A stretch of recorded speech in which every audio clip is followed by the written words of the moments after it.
Hey, what's up all my card homies? Welcome back to the channel. My name is Dan and you're watching Ol'SargeCollects. So this video is going to be a recap of all the pickups that I had in the month of April. And April was a good month.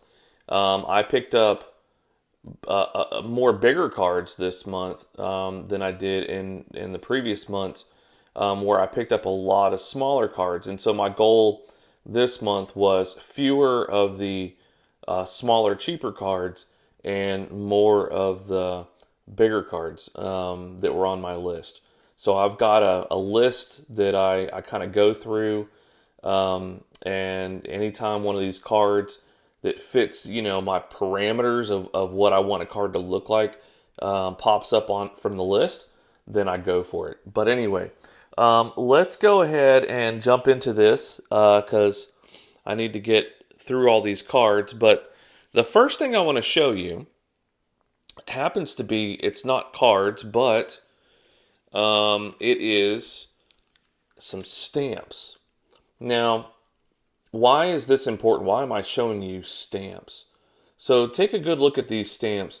These stamps were done in, let's see, what year were these done?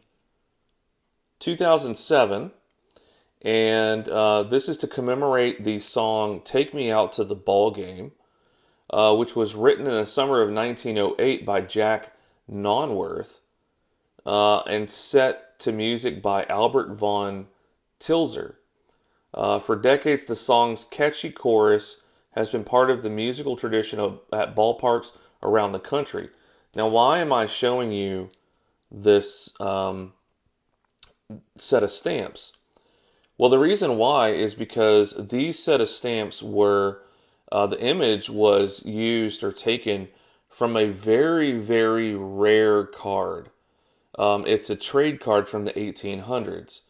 And if you've been watching my channel for any amount of time, you'll know that I own that very rare trade card. So that was the reason why I had to pick up this set of stamps.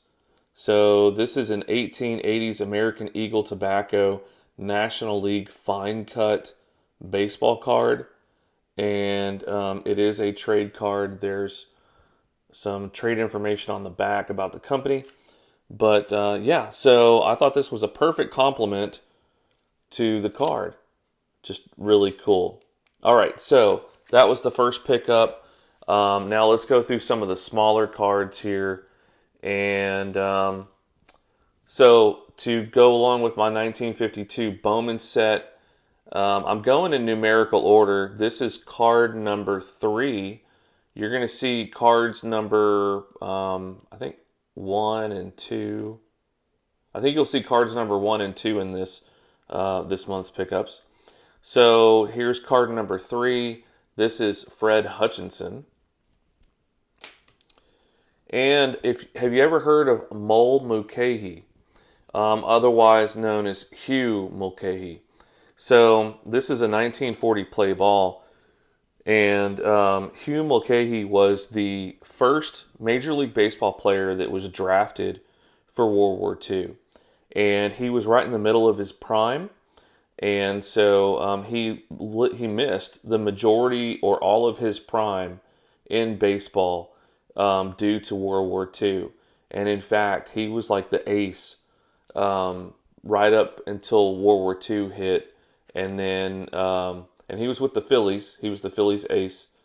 And then, the war kicked off. He got drafted for the war, and he missed out on his entire prime in the major leagues. So the next one is a tobacco card of Charlie Chaplin. This is a card I've been looking for a while. This is a Smith Cigarettes, and I forget which year this is from. Early 1900s, though. All right, moving into some modern. I've got some 2023 archives. A couple of cards I picked up. So this is a red foil of Babe Ruth, and this one is numbered to 50.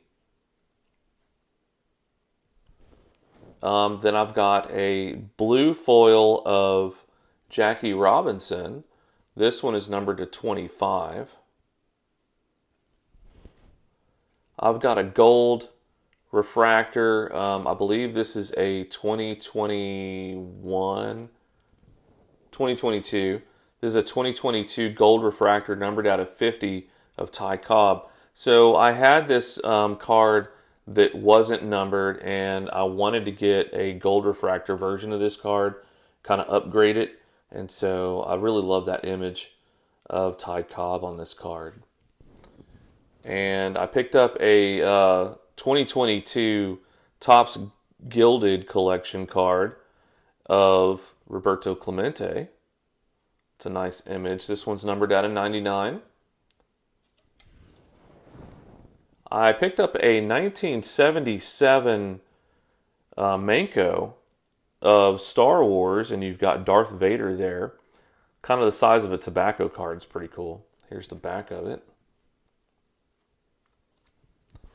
And I also picked up a early 1900s tobacco card of Louis Daguerre, or Daguerre. I have a hard time pronouncing his last name, but he was the inventor of the camera. And so if you've ever heard of the term daguerreotype photos, he was the one that came up with that. The very first picture of Abraham Lincoln was taken in one of those styles. All right, here is a optic card of Duke Snider, a Panini optic. And this one's numbered out of 50. Then I also have, thanks to my buddy Shane at Shoebox Legends, I also picked up this Donruss card of Pete Rose, and this is a red foil Donruss of Pete Rose, numbered out of, what is this numbered out of? 2023 for the year. Here's the back of it. And I got this Topps gold label of Sandy Koufax. Now I like this image because he's batting in one image and then pitching in another one. This one's numbered out of 50. Here's the back. And also from Shane over at Shoebox Legends, he turned me on to this card. This is a rainbow foil of Roger Maris. And this one's numbered out of 25. Along those same lines is this rainbow foil of Johnny Mize. This one's also numbered out of 25. And a rainbow foil of Warren Spahn. Awesome image there for that card. Also out of 25. A rainbow foil of Ty Cobb. This is a 2023 Stadium Club. And then a gold Stadium Club numbered out of 50 for Ted Williams. I had the base refractor for that. Here's a gold Stadium Club out of 50 for Roy Campanella. And this is the same image used on his 1951 Bowman. Here is a Stadium Club gold refractor of Ty Cobb. And here is a Topps Chrome Archive of Ty Cobb. And this is a mini diamond. This one is numbered out of 70. It's a bookend, 70 out of 70. Here we have a Prism, Panini Prism of Pete Rose. I forget which year this is, but this one's numbered out of 25 as well. Really cool image. And thanks to my buddy Dylan, I saw this card on his channel, and this is a rainbow foil of Indiana Jones. This is Topps 75th anniversary up here. So I picked this card up. I went and found it. Thanks, Dylan. And then I got a 1994 Topps Archives 1954 of Mickey Mantle, and this is not a numbered card. Then I also got an E-Topps 1954 Mickey Mantle, and love that refractor there. This one is numbered out of 999. And I showed this in a previous episode, but this is a 2023 Topps Archives of Jackie Robinson. And this one's numbered out of 150. This is a Mojo refractor in that 1988 Topps design. Here's a, what is this? 2021 Topps Chrome Archives. This is in a mini diamond, a blue mini diamond. Team color matching card for Jackie Robinson. Love that image. All right, so those are some of the smaller cards. I also picked up, I'm going to be sending this one in for grading. I also picked up this 1977 Star Wars, what is this? I can't pronounce it. It's a Japanese card. But anyway, it's a larger card. Really cool image there. And I picked up a trade card that I thought was fantastic. So check out this Bunker Hill Harness Oil trade card. And this is from the Brooks Oil Company in Cleveland, Ohio. Look at how patriotic that image is. Not to mention Brooks Oil Company. Brooks is my last name. So here's the back of the card. And not really sure what the back says. It's kind of faded out. I mean, this is a card from the late 1800s, so it's pretty cool.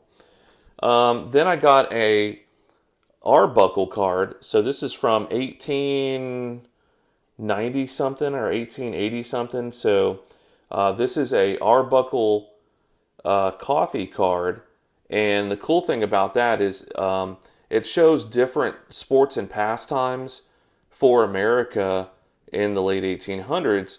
And so you've got fishing and yachting, circus. Here you have three of my loves. Here you have baseball, you have photography up here represented with that box, and then you've got bicycling. Now, I'm not a huge cyclist or anything, but when I was a kid, I was really into bicycles and riding my bike, and I did BMX biking and stuff like that. And so for some reason, those high bicycles, I really love the image of those. And so this card just kind of says it all for me. Here's the back of it. And so I'll be sending this off to SGC. All right, now let's talk about some bigger cards. So as you can see in the background here, I got these two 1882 Kosak and Company cards. These were the last two to complete my set of 9 Kosak and Company cards. I got the left fielder and the batsman. Those were the last 2 I needed. Now, all the rest of my cards are graded in SGC. And notice how PSA used some extra large holders or slabs for those cards. So I'll be sending those off to SGC to be reholdered and match the rest of my set. Now let's get through the biggest cards that I picked up. So the first one is this 2013 Topps Archives Gallery of Heroes of Babe Ruth. Love that card. First one of these Gallery of Heroes in my collection. And I'm probably content with just this one because Babe Ruth is my all-time out of the history of the game favorite player. Also the favorite player to collect any modern cards of as well. So that's a great card to add to my collection, my Babe Ruth post-playing days collection. Influenced by Dylan and Shane, I got this Billy Cohen from 1972 Topps. Love this image because, the halo right here above his head, just an awesome image. So Good card for the collection. And this is card number 2 in the 1952 Bowman set. And this is a Bobby Thompson in a BVG 5. Now, I don't typically buy BVG. My intent for this is to crack it out and put it in a top loader and put it in my binder for the 1952 Bowman set that I'm building. So it'll end up looking like that other card that I showed you earlier. But along those lines, I also picked up the number 8 card in the set of Pee Wee Reese, and I got this one in an SGC 5. This one obviously will stay graded, and here's the back.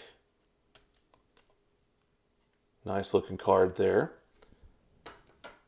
And then the one I'm most happy about with that project is this one right here, the 1952 Bowman number 1 card of Yogi Berra in an SGC 4. Now this one took me a long time to find and to be happy with, because there's a lot of these cards that have a print mark going straight across the card, and so it's difficult to find one that doesn't have any snowing, doesn't have the print mark, the one that has a good clear image. And so I felt like this one did, and so that's why I went with this one. Now it does have a little bit of wax stain on the back, but I'm more concerned about the front than I am the back. All right, then I also picked up a 1957 Topps Willie Mays in an SGC 4. Again, this is a more difficult card to find without snowing, and that's one of the things I don't like on cards. I don't like snowing, and I like clear registration, and I like snowing. Or I'm sorry, I don't like snowing. So anyway, happy about this image, happy about this card. Here's the back of it. Good clean card. And then down to my last 2 pickups for this month. These 2 pickups right here, to me, are like the highlight of the month. Okay, and I know the Willie Mays and the Yogi Berra are great cards, but when I tell you these next 2 cards are the highlight of the month, you'll understand why when you see them.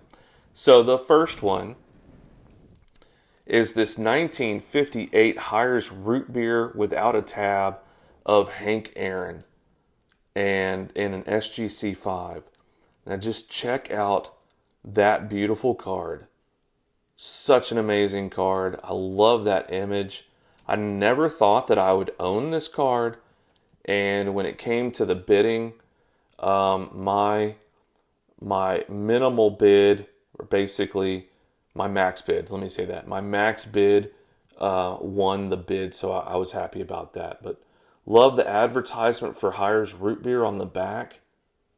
Awesome, awesome image and trade card. Love that. And then my number 1 pickup for the month is this 1915 Cracker Jack card of Hall of Famer Fred Clark. This is in a SGC 1.5. Why it got that grade, I honestly could not tell you. After looking at this card, I don't really see any flaws with it. This card is 110 years old, and I love this card. What I like about it the most is the image, because he's propping up, he's sitting on his bat, and this kind of takes me back to when I was playing ball as a kid, and I would try to do this same thing, prop myself up on my bat.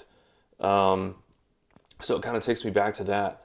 Now that's why it's a 1.5. I just noticed that there's paper loss right there.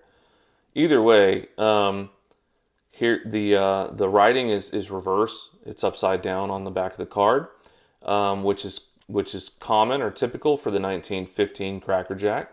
If it's a 1914, it's going to be this way. So anyway, this is the back of the card, and it also got that PWCC above average rating, but absolutely love this card. So happy to have a Cracker Jack card in my collection now. I've been wanting to pick up a Cracker Jack card for a long time, and I went through the entire set picking out cards that I desperately wanted to add to my collection. This was one of them, and one of the few that was honestly within my budget. So I was happy to be able to pick this one up. Anyway, guys, that is my monthly recap, all my pickups for the month of April. I hope you guys enjoyed, and keep hunting the good stuff, and we'll see you soon. Bye.